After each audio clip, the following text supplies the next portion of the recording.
what CIDP looks like from person to person is just so different, you know, from the symptoms, from the severity, and for the speed of the progression, the rate of which the CIDP tends to take over.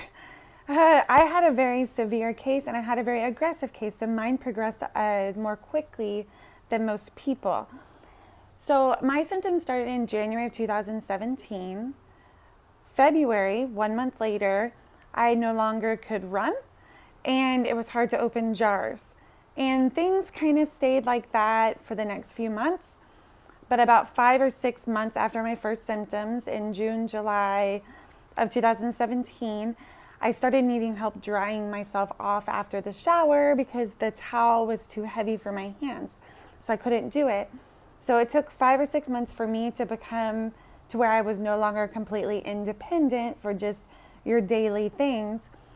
Then by the end of September, I had lost full use of my arms and my hands, and I was in a wheelchair by the end of the month. So that's 8 or 9 months after my first symptoms. I was in a wheelchair with completely paralyzed arms, and I had lost my voice. By the end of October, I was mostly paralyzed from the neck down. So that's about 10 months after my first symptoms.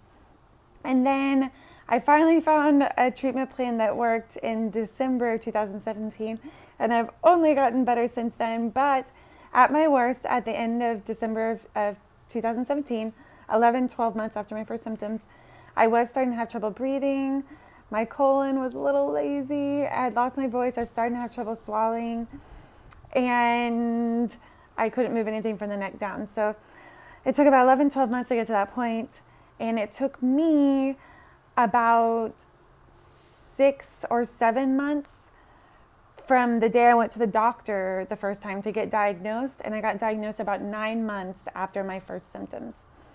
So that was my situation, and that was 2.5 years ago, and I'm still getting better.